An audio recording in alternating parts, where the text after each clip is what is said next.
Single day in the United States, the brave men and women we call our veterans are struggling to build and maintain connections with friends and family, struggling to find purpose, struggling just to feel okay.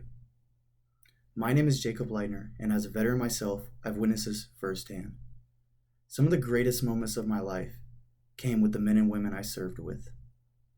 Whether we were deployed together or in high-risk training environments, we built bonds that felt unbreakable.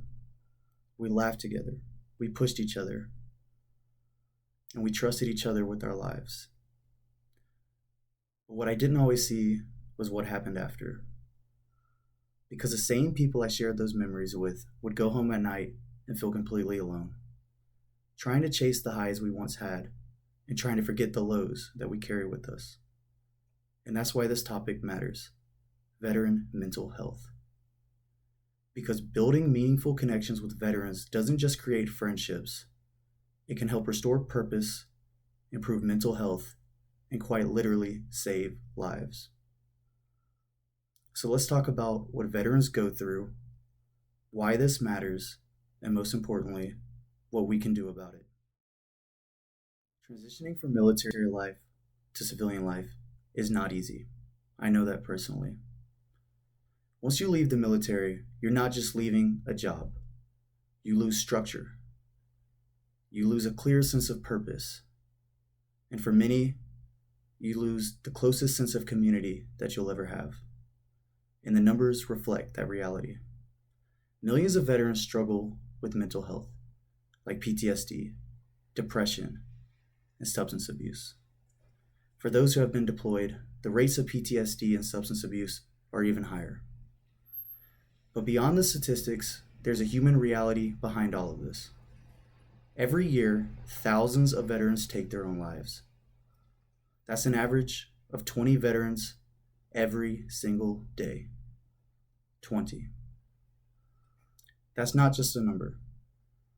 That's somebody's friend, somebody's family member, someone's child. And that's why this conversation isn't optional. It is necessary. Veterans are not strangers. They're part of our everyday lives. They are our coworkers, our classmates, our neighbors. They are our friends and family. And here's something important to understand. Veterans don't need pity. They do not need to be treated like they're broken. What they need is connection. Because in the military, it's not just a friendship. It is a brotherhood. A brotherhood is different. It means putting someone else's life before your own. It means having a level of trust that most people will never experience in their life.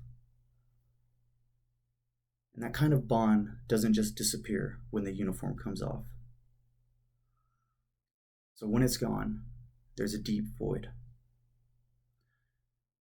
Many veterans miss that sense of purpose, being part of something bigger than themselves. Even after experiencing the hardships of service, many still long for that connection again. And for some, PTSD makes it even harder. A single moment can bring them right back to one of the worst days of their lives. And once it's over, they could be completely alone. But that's where we come in. Simply being there for someone, talking, listening, and showing up can make more of a difference than you realize. The good news is, you don't need to be a professional to help. Supporting veterans starts with simple, everyday actions. Listen to their stories. Invite them to be a part of things. Show them genuine interest and respect. It sounds small, but it's not. Because these actions can help someone feel understood, restore a sense of purpose, and reduce the feeling of isolation that so many veterans face. And it's not one-sided. When you build these connections, you gain something too: perspective, friendship, and a deeper understanding of sacrifice and resiliency. So, what can you do? Start small. If you meet a veteran, just talk to them.